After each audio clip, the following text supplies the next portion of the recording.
Por que alguns líderes cristãos odeiam a psicologia?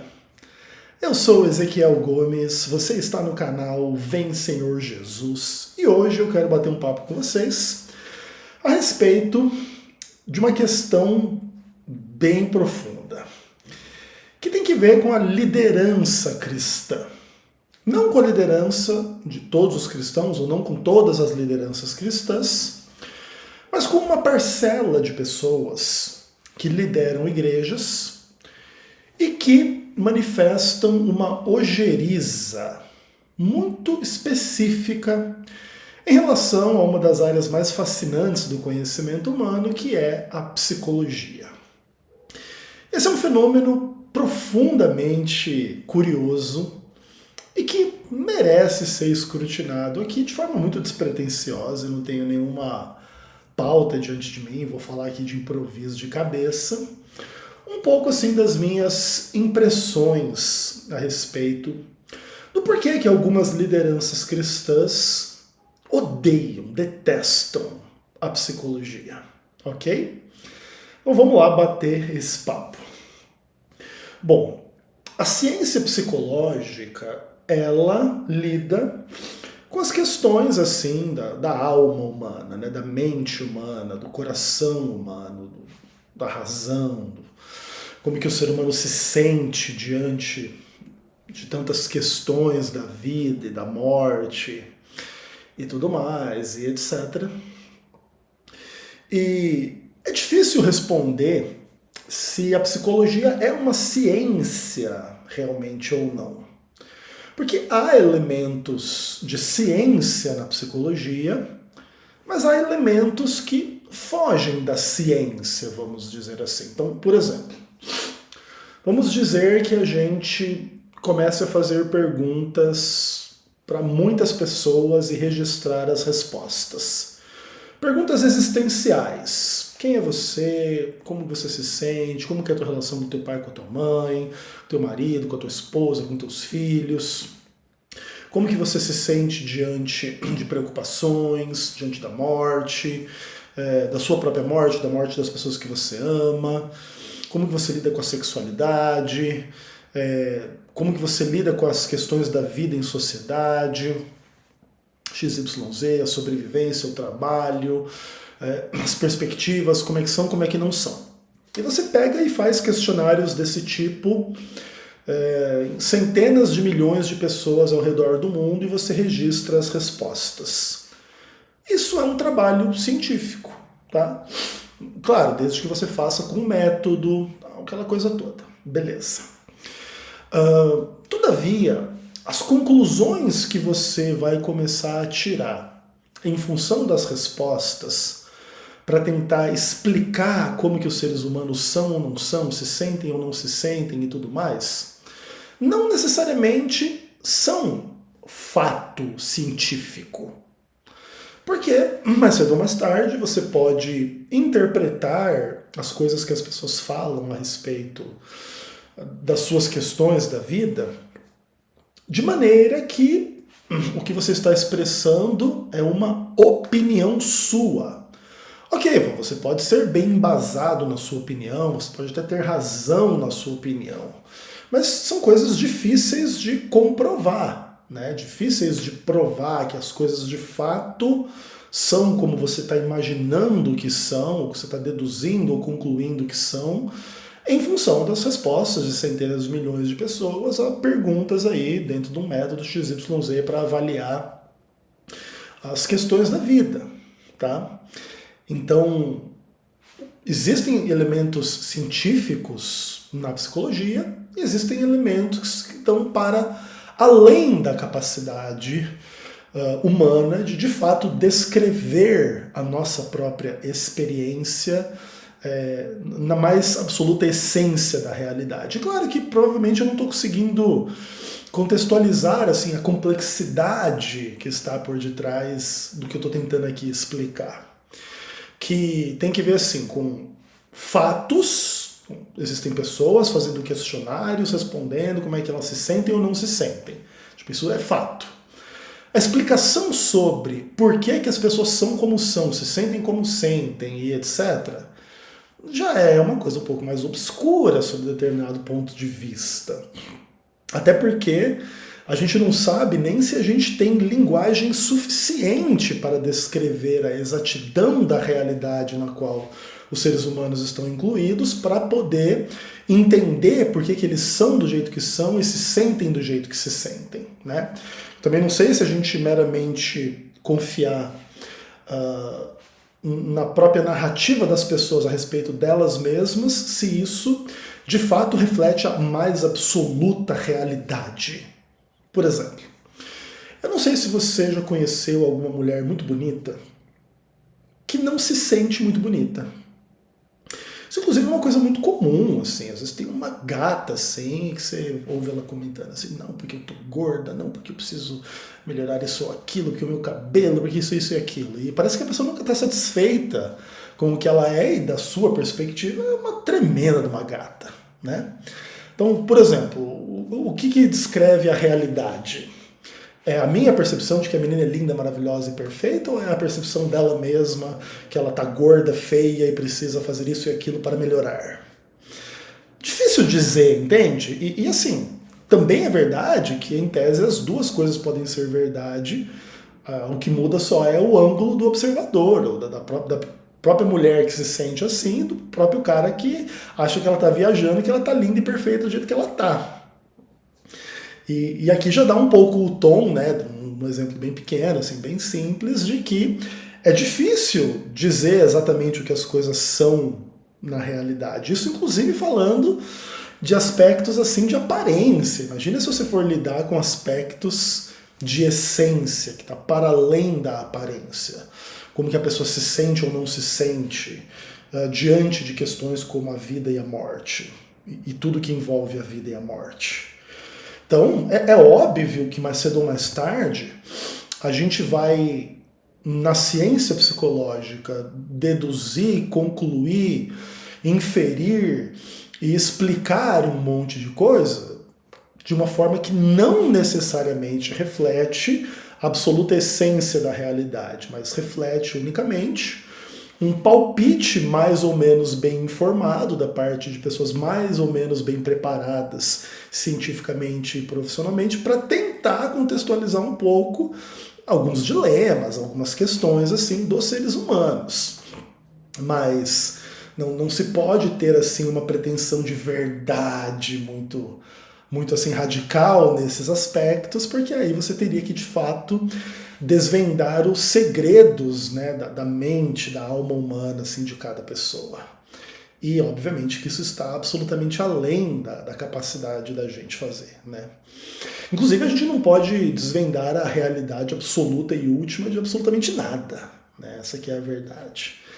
Então, enfim, diante disso, a gente já precisa entender que a psicologia é um campo polêmico e problemático, ainda que também muito interessante, muito legal em si mesmo, tá? E que, obviamente, vai incluir no seu meio pessoas que discordam profundamente entre si sobre o que é ser humano, o que é bom ou mal, o que é correto ou não correto, o que é ser saudável, o que é ser doente do ponto de vista psicológico e tudo mais. E isso é uma coisa assim muito parecida com a religião. Não sei se você já parou para pensar. A religião, ela também assim tem pretensões de desvendar coisas assim ainda mais complexas do que a mente humana, né? Que já é muito complicada, né? Que é Deus e o diabo e anjos e demônios e etc e tal, além do ser humano no meio dessa treta como um todo. E a gente pode ter muitas opiniões a respeito dessas coisas, informada pela nossa leitura ou da Bíblia ou de dezenas ou centenas de outros livros supostamente sagrados, ou mesmo de um ponto de vista mais ateu e tudo mais. Mas a gente não pode desvendar a essência da realidade e comprovar que as coisas são assim ou assado. Que Deus é assim ou assado, o diabo é assim ou assado, anjos e demônios são assim e assado, os seres humanos são assim e assado, né? E nesse aspecto, o que existe é crença e não um desvendar científico das coisas na sua essência, na realidade. Até por isso, inclusive, não se prova que Deus existe, que o diabo existe, que anjos existem, que demônios existem. E aí começa um pouco das tretas, assim, dos líderes cristãos com a psicologia. A gente pode começar. O líder cristão, a gente sempre pode fazer a leitura benevolente em relação a ele ou malevolente, como tudo na vida. A gente pode entender que existem líderes cristãos super comprometidos com aquilo que eles creem ser verdade, com o evangelho, com a palavra de Deus, com a missão de cuidar das suas ovelhas e com as mais boas intenções da face da terra, assim, a pessoa maravilhosa, assim, um pastor, um líder da igreja. Legal. Então, esse cara pode ter problemas com a psicologia, ele pode odiar a psicologia. E a gente pode também pintar um quadro aqui de um líder cristão fanático, burro, mal orientado, mal informado a respeito das coisas, com uma percepção assim muito tacanha da realidade e tudo mais, etc, etc. E esse cara ele pode também odiar a psicologia. E quando a gente pinta um quadro assim de dois líderes cristãos muito diferentes entre si, um muito bom, um muito ruim, e ambos odeiam a psicologia, você percebe que o ódio à psicologia ele pode vir de dois lados diferentes, tá? E a gente não pode confundir esses dois pastores. Do lado do pastor ignorante e tudo mais, você pode deduzir algumas razões em função das quais esse cara pode odiar a psicologia. E da parte de um pastor mais correto, mais acadêmico, mais honesto intelectualmente, sei lá o que, ele pode ter outra gama de percepções a respeito da psicologia, que também façam odiá-la a psicologia, mas que é diferente um pouco do pastor ignorante. Agora, o que seria comum a esses dois pastores, assim, que possa fazer eles terem a percepção tão negativa da psicologia? E cada um à sua maneira, vamos dizer assim. E aí eu acho que a gente pode tratar, assim, algumas questões que cada um percebe de uma forma um pouco diferente, a respeito de alguns pontos fundamentais, assim. Então, as implicações de algumas das questões da psicologia a respeito de Deus, a respeito do pecado, de uma forma meio que geral, e a respeito da salvação, assim, tipo, da cura dos problemas, da solução dos problemas humanos, né? Eu acho que algumas leituras psicológicas podem ter um impacto muito profundo na visão que as pessoas têm a respeito de Deus, do pecado e da salvação, e isso pode fazer com que líderes cristãos, tanto de um lado assim, dos bons líderes quanto do lado dos maus líderes, tenham ódio da psicologia. E vamos começar aí com esse papo falando sobre Deus, né? Que é sempre a maior treta de todas, né?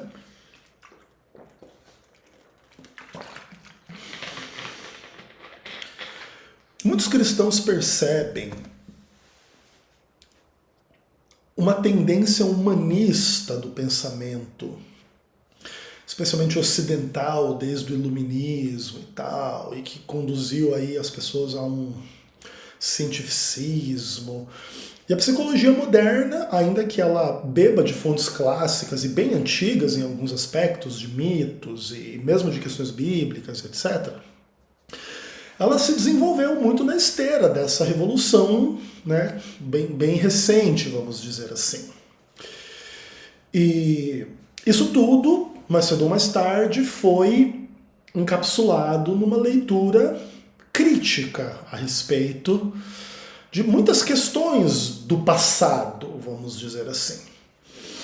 E um dos aspectos criticados dentro da psicologia é essa coisa do apelo ao sobrenatural para explicar as coisas. E o pensamento foi se tornando mais humanista e, conforme as pessoas foram se aprofundando mais nelas mesmas, o espaço do sobrenatural ele começou a diminuir. Isso não só em relação às questões psicológicas, mas às questões da vida mesmo. Assim. Quando o ser humano começou a ter uma visão mais científica das questões químicas, físicas, biológicas, da matemática, das questões de como que o mundo funciona, o espaço para leituras supersticiosas, mágicas e etc. foi diminuindo, o que é natural também em certos aspectos. É difícil a gente fazer o julgamento último destas questões, porque nós teríamos que desvendar a essência da realidade. Né? Então, por exemplo, essa folha de árvore voou daqui para ali, porque simplesmente existe uma questão de a densidade do ar versus a temperatura versus a densidade da folha, e num esquema lógico, matemático, físico, ou porque existe uma essência espiritual por detrás de todas as coisas, que mantém todas as coisas existindo e se movendo e blá blá blá. É difícil a gente fazer esse julgamento, até porque também, em tese, uma coisa não precisa conflitar com a outra. É possível que por detrás da mecânica do funcionamento do mundo exista uma realidade espiritual que mantém o mundo existindo. Mas cedo ou mais tarde, como a gente não consegue avançar além do que a gente vê ou do que a gente toca no contexto assim, do que seria físico, a gente para onde a gente consegue ver. Você até pode deduzir que tem um além do que você pode ver, mas aí também entra um pouco o âmbito da imaginação, da especulação. Isso pode sim desbocar para a fantasia, a mitologia, e que pode também dar vazão a qualquer tipo de coisa, né? Porque, por exemplo, você pode imaginar que por detrás da estrutura da realidade do mundo existe uma essência espiritual que é Deus, ou foi criada por Deus, ou blá blá blá. Como você pode imaginar milhões de deuses, ou sei lá o que, energias, e sei lá, um monte de coisa, né? Não sei se é entre os hindus que tem aquela crença que o mundo, o nosso mundo, a nossa existência, assim, é o Deus lá que está dormindo, na hora que ele acordar tudo acaba, né? Eu não lembro o nome do Deus, não vou tentar dizer aqui porque eu vou errar. Sei lá, tipo assim, entendeu? Sei lá, o Deus X aí tá dormindo e o nosso universo é o sonho dele. Tipo assim, ele foi deitar 8 da noite, 6 horas da manhã ele vai acordar para trabalhar. Quando chegar às 6 horas da manhã que esse cara acordar, desaparece o sonho, o universo vai deixar de existir, né? E a gente vive nesse sonho. E aí? Essa explicação ela é tão boa quanto a explicação de que é Deus, o Deus cristão que sustenta as coisas. Diante do fato de que, como não há prova do que é que tem além do que você pode ver, não pode ter qualquer coisa. Você pode inventar uma história simples, uma história complexa, uma coisa esdrúxula e tal. Em tese, tudo funciona. E não precisa ser muito gênio assim para entender que, conforme a ciência psicológica foi se aprofundando e etc., mas cedo ou mais tarde ela começou a questionar a existência de Deus, não é verdade?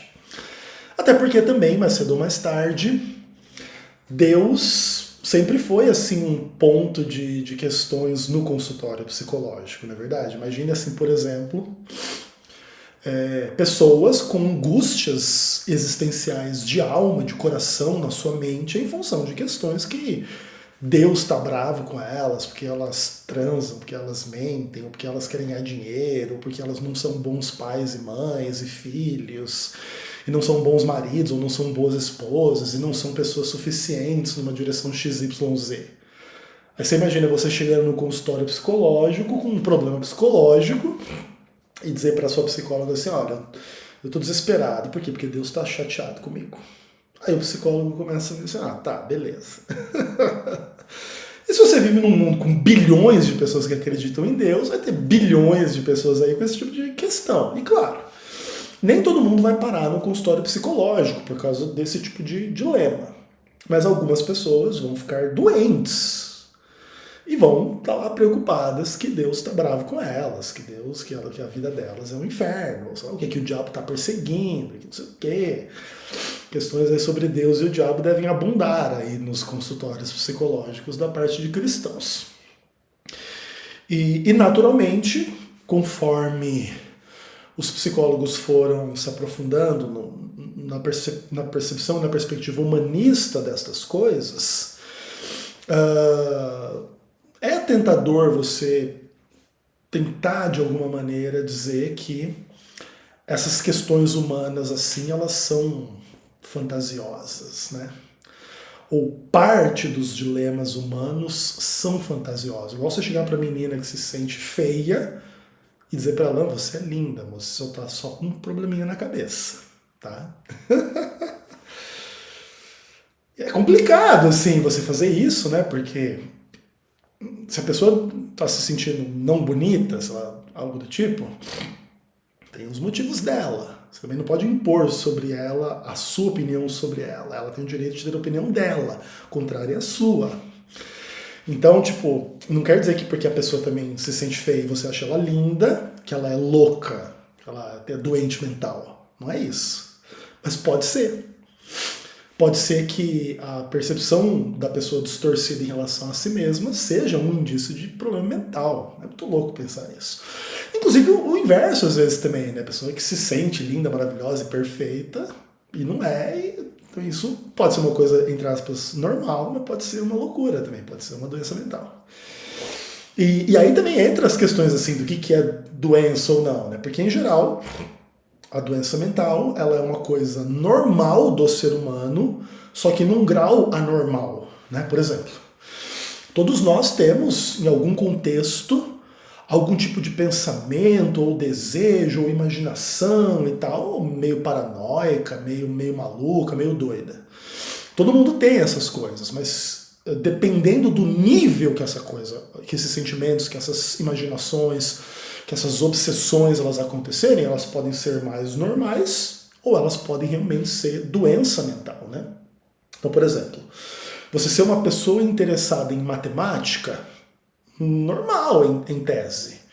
Agora imagina uma pessoa com a mente absolutamente obsessiva e que fica calculando cada coisa e que vive numa angústia infinita e a pessoa anda na calçada e cada, sei lá, cada passo que ela dá ela conta e ela deu 495 passos da casa dela até a padaria e ela fica numa paranoia infinita fazendo contas e contas e contas e contas a respeito de tudo. É óbvio que você concluiria que a pessoa é louca. Né? A pessoa vive num mundo, sei lá o que, né? Loucura total.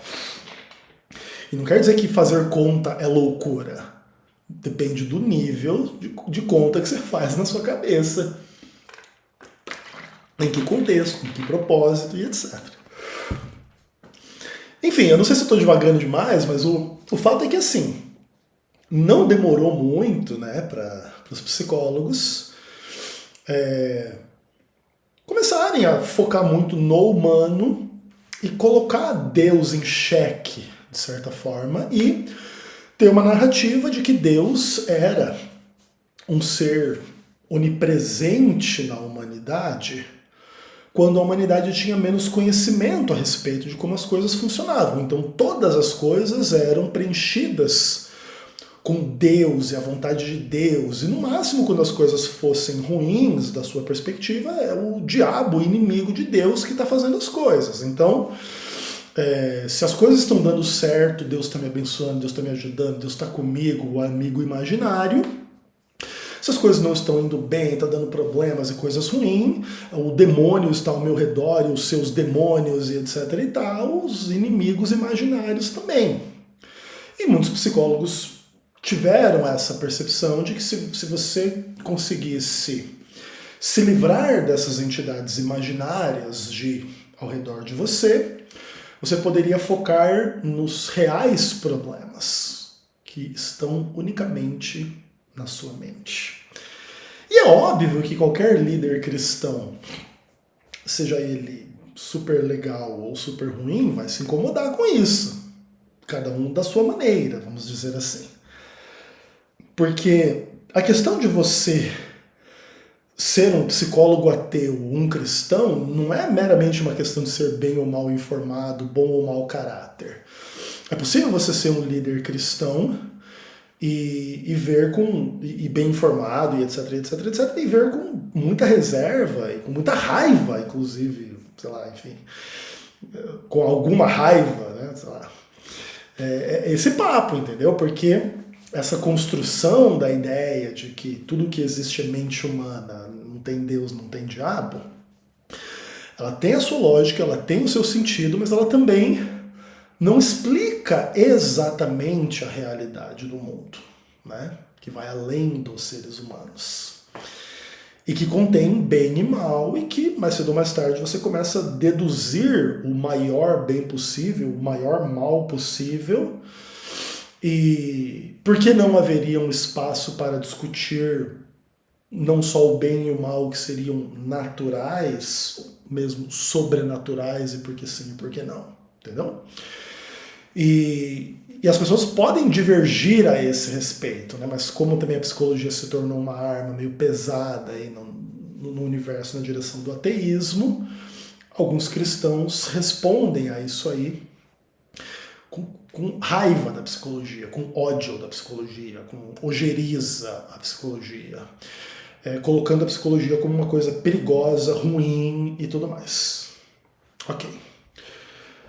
E óbvio que quando você questiona Deus e o diabo, que em tese seriam assim onipresentes assim para explicar todas as coisas, você começa também a ressignificar as demais questões, né? E a psicologia aí ela vai também ter impactos muito profundos na discussão sobre o pecado, de uma forma meio que geral. E depois nós vamos falar sobre sexo, tá? Então agora eu não vou tentar não tratar muito assim sobre questões sexuais, que são foco de bastante controvérsia na relação entre cristianismo e psicologia, mas vamos falar de outros pecados. Então quanto mais você diminui o senso de que as coisas são explicadas por Deus e pelo diabo, aquilo que é entendido pelos cristãos como pecado começa a ser entendido como meramente e naturalmente humano por parte dos psicólogos. Então, se a gente tem vontade de matar,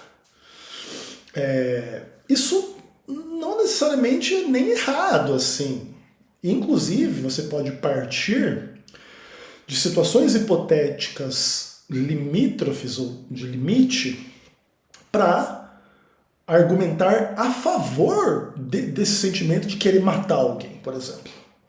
Então, sei lá, vamos dizer que você conseguisse ver assim um grupo de 3, 4 caras pegando uma guria e arrastando ela e querendo matar, estuprar e fazer coisas do tipo. Eu vou evitar a discussão sexual, mas vamos ver esse contexto.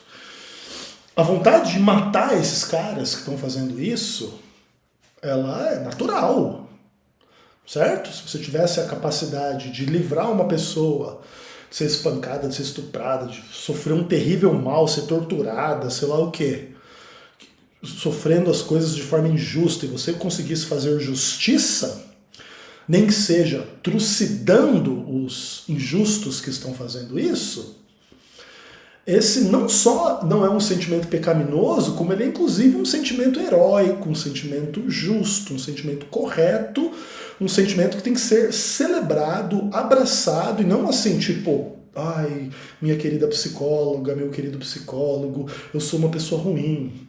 Ah, por que, meu querido paciente? Ai, porque eu vi um cara espancando uma mulher e eu fiquei com vontade de trucidar e matar ele. Em tese, você está mais do que justificado de ter esse desejo de matar a pessoa em determinados tipos de contexto. A pessoa vai fazer mal a uma criança. Vontade de matar as pessoas é bem natural e normal nesse sentido. Mesmo as discussões de legítima defesa, né? Só um nóia querendo fumar crack, entra com uma faca na minha casa para querer roubar 100, 200 reais.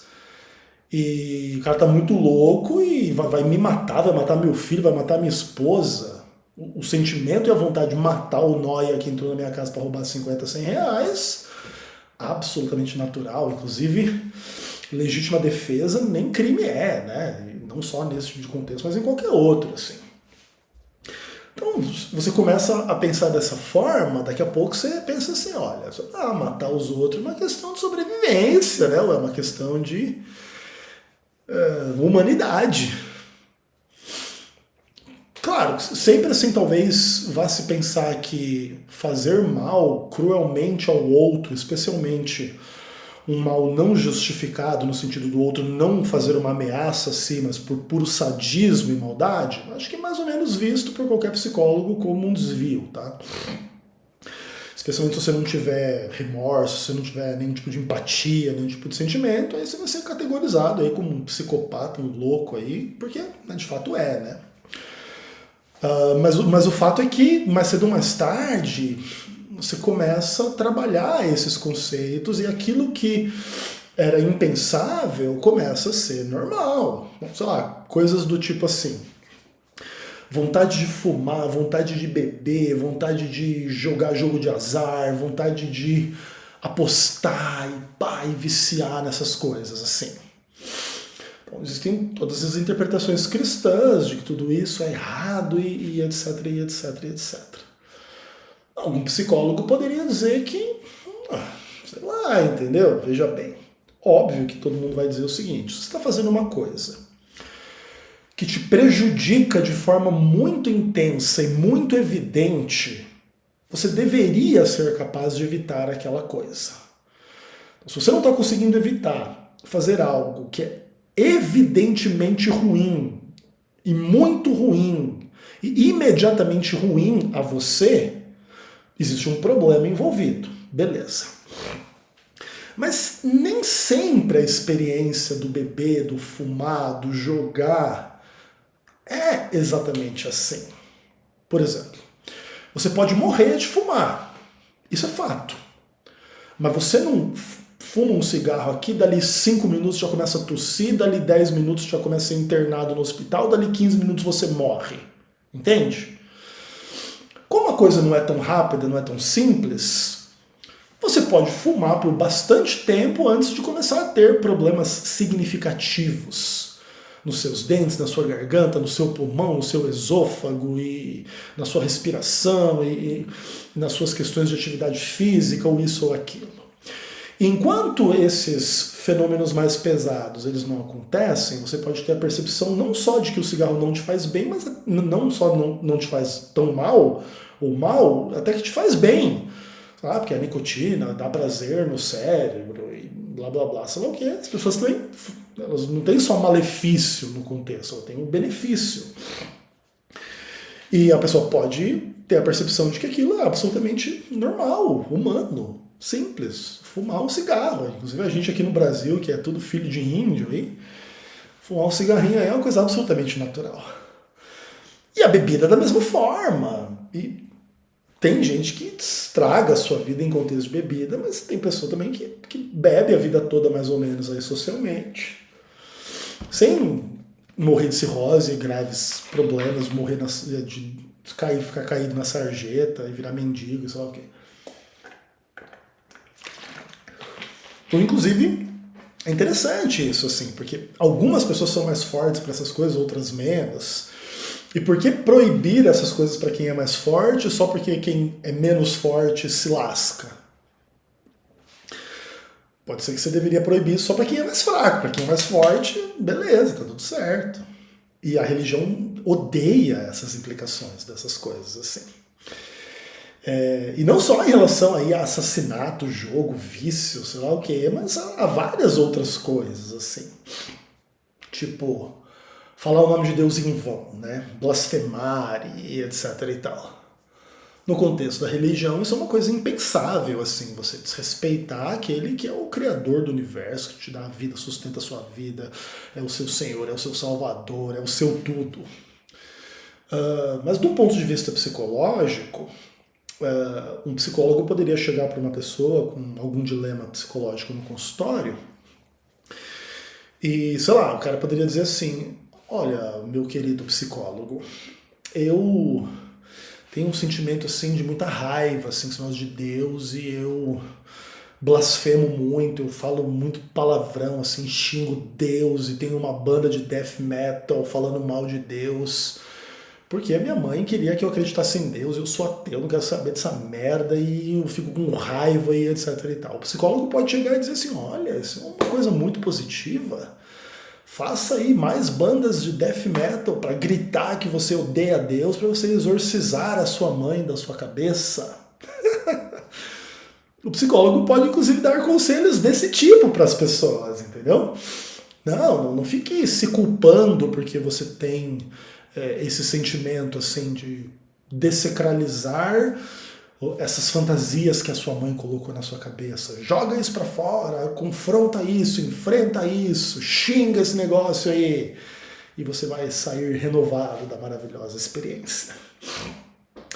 E assim nós poderemos citar, né, vários outros pecados, antes que a gente pode começar a falar do sexo, né?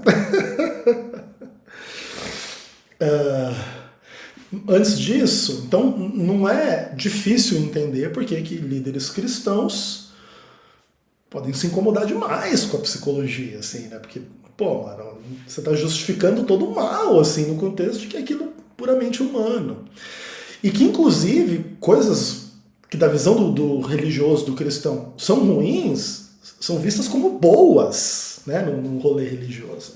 Aliás, no contexto, no rolê psicológico. Mas aí a gente chega naquilo que é meio que o centro da existência humana, né? Que é a sexualidade. E a sexualidade é a coisa mais divertida da face da Terra, mais interessante, mais fascinante, mais problemática e complexa que a gente tem na vida, assim, né?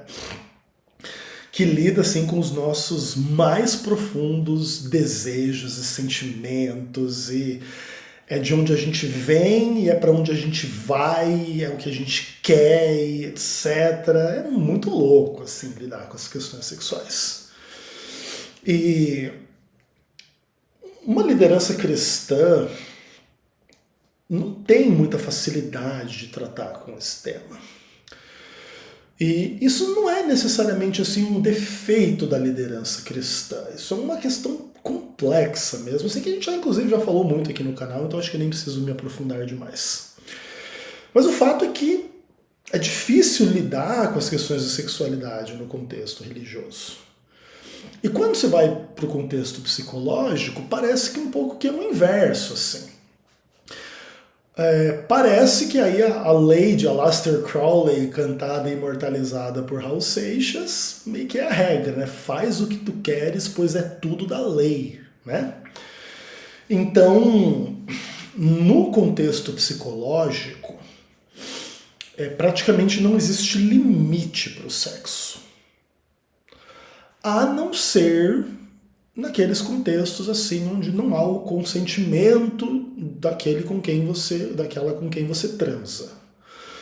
Aí é a tortura, o abuso, o estupro, etc e tal, essas coisas, em tese aí elas de fato envolvem problemas psicológicos aí. É difícil você, inclusive, praticar essas coisas sem você ser uma pessoa desviante, desviada, estragada na vida, assim, né? Você ser super envolvido com as coisas extremamente pesada e cabulosa, normal você não pode ser. Porém, muita coisa assim que é inadmissível também no contexto cristão, até porque no contexto cristão assim é inadmissível você olhar para uma mulher com intenção impura. Isso aí já no contexto psicológico vira total piada, né? Porque, enfim, não tem como, né, galera? E não só isso, né? A psicologia, ela libera qualquer coisa que as pessoas façam querendo fazer. E aí as pessoas... O que o ser humano faz querendo fazer envolve o inimaginável, assim, do ponto de vista da sexualidade. Tudo existe. Absolutamente tudo existe. E nem é só uma questão de heterossexualidade, homossexualidade, bissexualidade, transexualidade. Não, cara, é muito mais amplo do que isso, assim, é todo tipo de coisa imaginável mesmo, assim. E claro, às vezes também existem algumas questões também que são vistas pelos psicólogos assim com alguma preocupação, que é quando o sexo começa a envolver fezes e urina, né? Isso às vezes também é tratado meio como doença, né? Tipo, você tem prazer em fazer cocô na pessoa, a pessoa fazer cocô em você, mijar na pessoa, a pessoa mijar em você, já começa a lidar com uma coisinha assim que acho que até os psicólogos assim também eles veem isso como uma coisa que também é o oposto do natural, em tese, né? Você mexer com um negócio assim meio que inclusive põe a sua vida em risco, né? Que você tá ali, uma coisa suja, uma coisa que pode te contaminar com alguma coisa, enfim, umas questões bem doidas, assim, meu pai do céu. Mas o fato, assim, é que fora das coisas, assim, mais absolutamente imagináveis, qualquer outra coisa na psicologia é totalmente normal e natural. Você transar com homem, com mulher, com 10 homens, com 10 mulheres, com sei lá o quê, qualquer coisa. Tudo é permitido. E é óbvio que o cristão e a liderança cristã vê nisso assim uma questão que não só tipo assim, a psicologia liberando as coisas erradas, mas é uma luta muito complexa de você travar assim com determinadas questões na vida, assim, porque quando a gente sai do âmbito assim das coisas mais erradas e mais claramente pesadas e complexas, então, sei lá, o líder cristão ele vai dizer para a menina, para o menino que eles têm que ficar virgem até se casar. Cara, e a galerinha, especialmente num contexto moderno, por exemplo, em que você não está muito pronto para se sustentar antes dos 25, 30 anos de idade, algumas pessoas conseguem se sustentar com 15, 20 anos de idade, mas é um pouco a minoria. A maioria consegue se sustentar a partir dos 23, 24, 25 anos em diante. Como é que você pede para as pessoas perderem a virgindade só com 25, 30 anos de idade? É um negócio até cruel em alguns aspectos, assim, né? Tanto que esse tipo de regra nas igrejas assim acaba sendo tacitamente ignorado, e aí também existem problemas psicológicos por detrás disso, estão pecando, o diabo está vencendo na vida delas, elas estão transando com os namorados e com as namoradas e tal. Mas o fato é que isso é um pouco ignorado, porque é super complicado você dizer não. E aqui não há aqui uma apologia ao sexo antes do casamento, tá?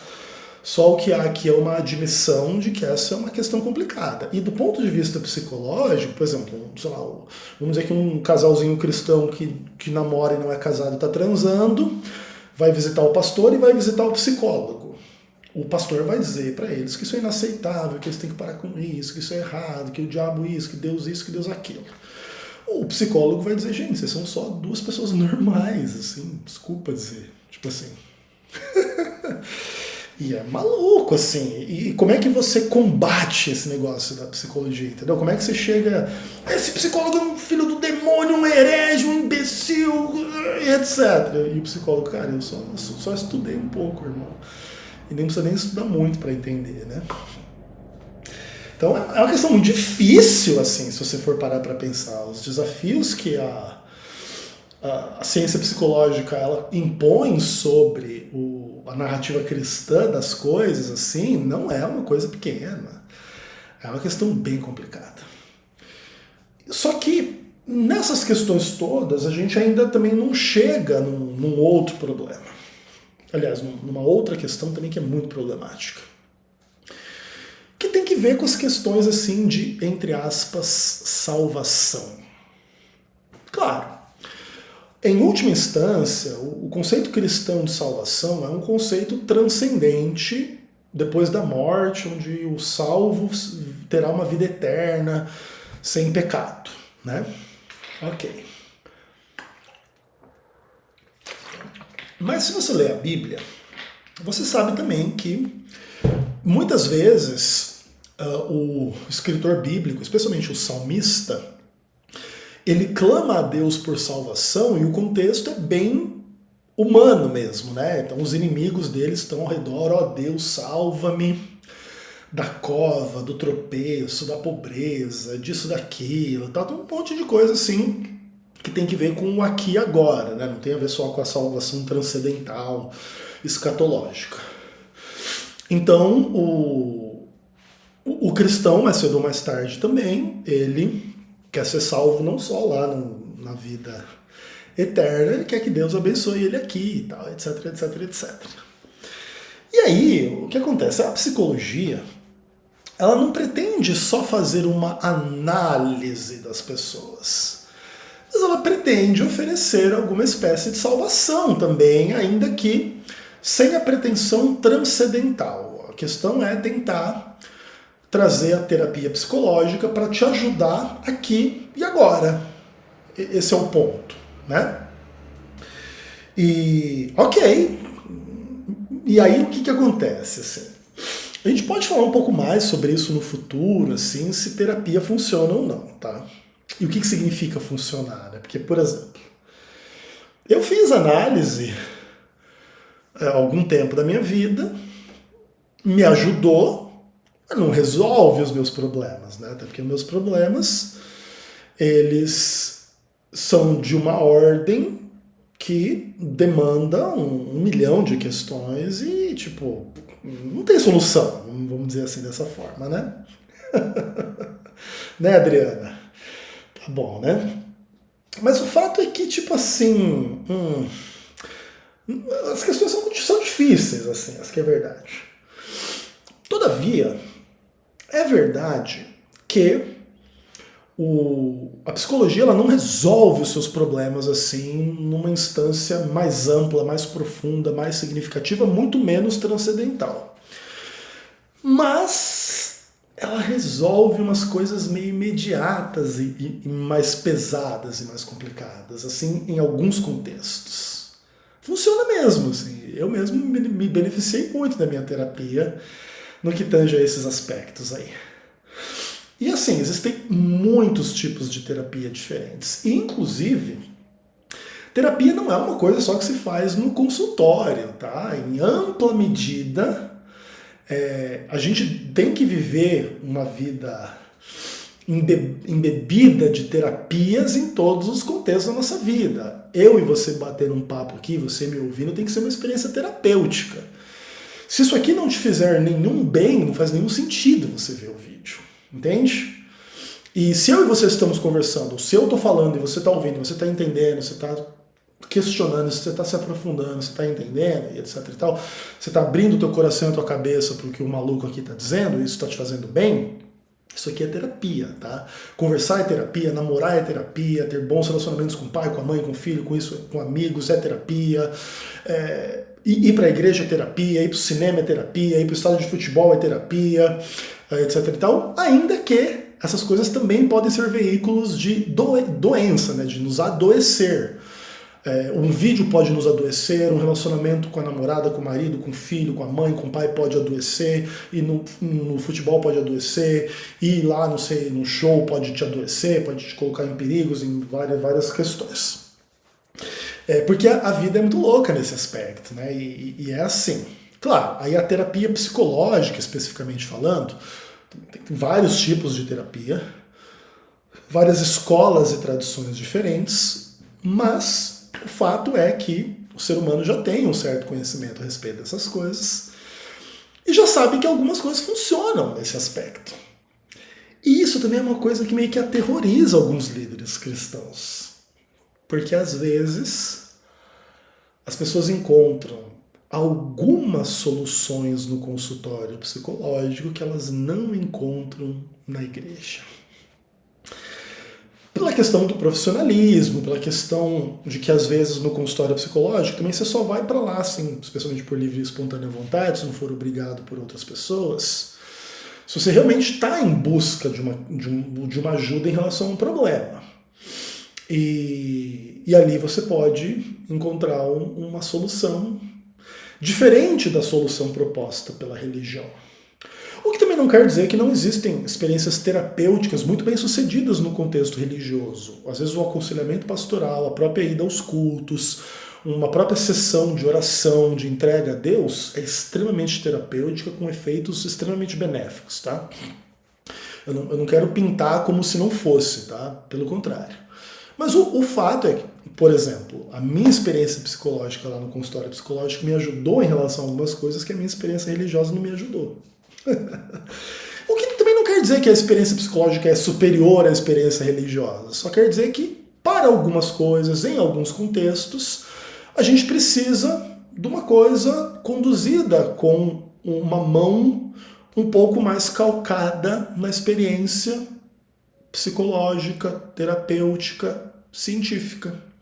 Nem toda terapia funciona para todo mundo, ela funciona também só até um ponto, para além daquele ponto não se resolve. Vamos pensar que, por exemplo, você tem um grave problema, que sua mãe morreu. A terapia pode te ajudar a lidar com as fases do luto, com a aceitação de que aquilo aconteceu, com todas as mágoas, ou todos os remorsos, ou todos os problemas que você tem em relação à sua mãe, mas não vai ressuscitar a sua mãe e fazer vocês viverem felizes para sempre no paraíso, né? Você é a sua mãe. Então, ajuda, resolve alguns aspectos, especialmente quando há um sofrimento mais acentuado num contexto imediato. Mas para além daquela ajuda, o que você quer que a terapia faça? Ressuscite a sua mãe? Te dê todas as mulheres e todo o dinheiro e toda a glória e honra no mundo que você acha que você quer, sem a qual você não pode ser feliz? É querer demais da terapia, entendeu?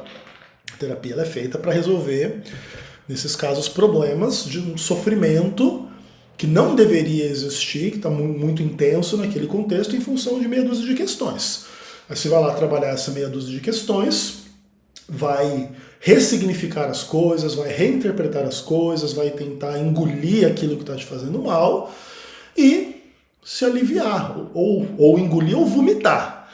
E aí, no final das contas, depois que você vomitar ou depois que você engolir, você pelo menos consegue dormir, descansar e voltar à vida o mais normal possível. E é assim. E o fato da terapia funcionar também é uma coisa que incomoda a liderança cristã em alguns aspectos, assim, porque faz voltar todos os questionamentos. Não, peraí, se o consultório psicológico me ajudou numa coisa que às vezes a igreja não ajudou, então será que a psicologia está correta e a igreja está errada, os líderes da igreja? E, assim, galera, o que acontece? Eu não quero demonizar os líderes cristãos que veem a psicologia com reservas, ou mesmo que detestam, odeiam, acham a psicologia um veículo do demônio. Eu entendo o lado deles. Ao mesmo tempo, eu tenho a tendência de pensar que a maioria dos líderes que têm esses sentimentos estão no espectro ruim da liderança cristã, não no espectro dos bons líderes. Existem bons líderes também que têm as suas reservas e que têm a sua visão negativa, e tudo bem. Mas, em geral, é uma coisa um pouco menos fanática e menos radical do que a visão das pessoas mais ignorantes. E a gente pode se beneficiar dos avanços da ciência psicológica sem perder a fé em Deus, sem liberar os pecados, sem virar uma putaria infinita sexual, e sem achar que a solução dos problemas está no consultório e não em Deus e blá blá blá. É bem possível assim, ter uma relação bem saudável com as questões psicológicas, da ciência psicológica, da prática do consultório psicológico e tudo mais. É muito legal assim, ler a respeito, e no final das contas isso também é uma coisa que está contemplada naquilo que é a própria lei de Deus, né? Amar ao próximo como a si mesmo. A psicologia é o contato consigo mesmo e com o próximo, e com a gente, com os nossos dilemas e com as nossas questões. E às vezes a gente tem que mexer em coisas ruins, sujas, fedorentas, horrorosas, purulentas, e que fazem mal, assim, e que são ruins, né? Mas é como você ter um filho e ele tem um grave problema. Você não vai lá tentar cuidar, resolver, botar algum tipo de remédio para resolver. É isso, entendeu? E isso faz parte do nosso amor a nós mesmos e ao próximo. Então também não tem muito como escapar da humanidade. A gente não precisa se tornar humanista e centrado em nós mesmos. Tá? Permanece aberto o espaço para o sobrenatural de Deus, do diabo e o cuidado com as coisas de uma forma meio que geral, mas quanto mais a gente se entende e etc e tal, também mais fácil é lidar com as coisas que são complexas, são profundas, são difíceis. E também não deixam de ser super intrigantes, interessantes, maravilhosas e bacanas de se conhecer e se vivenciar, assim. Então eu recomendo muito, assim, que vocês tenham uma visão equilibrada destas questões, entendam por que muitos líderes cristãos têm essa ojeriza da psicologia, porque se você trata ela assim como realmente a explicação da realidade aliada a um materialismo, a um ateísmo, de fato a psicologia pode ser muito desviante, assim, ela pode ser muito ruim. Isso é muito verdade. Mas a gente não precisa ser tão ingênuo de cair no 8 ou no 80, entendeu? Ou Deus não existe, ou a psicologia ou a psicologia é Deus e é tudo que existe. Ou tipo assim, entendeu? A psicologia toma o lugar de Deus e é só o que existe. As coisas não precisam ser 8 ou 80. E a gente pode se beneficiar da ciência psicológica na nossa relação com Deus também. Pelo menos essa é a minha experiência, inclusive por isso eu gosto muito de falar desse assunto.